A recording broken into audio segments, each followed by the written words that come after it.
ஏற்கனவே ஊர் ஃபுல்லா உங்களை பொண்டாட்டி தாசன் சொல்லிட்டு இருக்காங்க.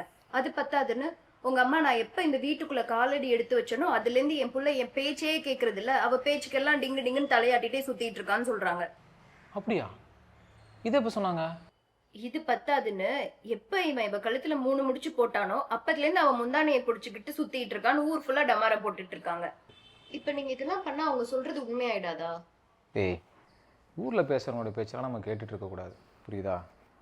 இப்போ இப்படி கிண்டல் பண்ணுறவங்க தான் நமக்கு ஒரு காலத்தில் குழந்தையோ இல்லைன்னு சொல்லி குத்தி காட்டினவங்க.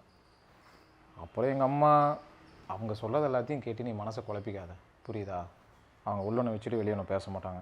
இவ்வளோ நாளாக தான் பேச்சு கேட்டுட்டு இருந்த பையன் திடீர்னு ஒரு பொண்ணோட பேச்சை கேட்டுட்டு பின்னாடியே போயிட்டானா அவங்களுக்கு பொசசிவ் ஆகும்ல. நாளைக்கே உனக்கு ஒரு பையன் பிறந்து அவன் பொண்ணாடி பேச்சை கேட்டு போயிட்டானா உனக்கு பொசசிவ் ஆகாதா? அந்த மாதிரி தான். ஸோ இது எதையுமே நீ காதில் வாங்கிக்காத, குழந்தை பெற்றுக்கிறத மட்டும் நீ கான்சன்ட்ரேட் பண்ணு, புரியுதா? ஏங்க, ஒருவேளை நாளைக்கு நம்மளுக்கு பையன் பிறந்து அவனும் அவங்க பொண்டாட்டி பேச்சு கேட்டு போயிட்டானா? நீயே எங்கள் அம்மா மாதிரி புலம்பிட்டு தான் இருப்ப. இதெல்லாம் அக்செப்ட் பண்ணிட்டு போயிட்டே இருக்கணும். அப்புறம் நம்ம குழந்தைக்கு பேர் ஃபிக்ஸ் பண்ணிடலாம். அதுக்குள்ள பேரா? ஆமாம், இப்போவே எல்லாத்தையும் டிசைட் பண்ணுறதா பின்னாடி எதுவும் பிரச்சனை வராது. பிறக்கிறது பொண்ணா பையனான்னு கூட தெரியாது, அதுக்குள்ள என்ன பேரு? ஆம்பளை பையன் பிறந்தா தாத்தா பேரை வைக்கணும்னு எங்கள் அப்பாவும், பொம்பளை பிள்ளை பிறந்தா அம்மா பேரை வைக்கணுன்ட்டு உங்கள் அம்மாவும் வருவாங்க. இது பத்தாதுன்னு தாய்மாமன் பசங்க நான் தான் பேர் வைப்பேன்ட்டு வருவானுங்க. ஆமாங்க, அவங்க பிரச்சனை பண்ணக்கூடிய ஆளுங்க தான்.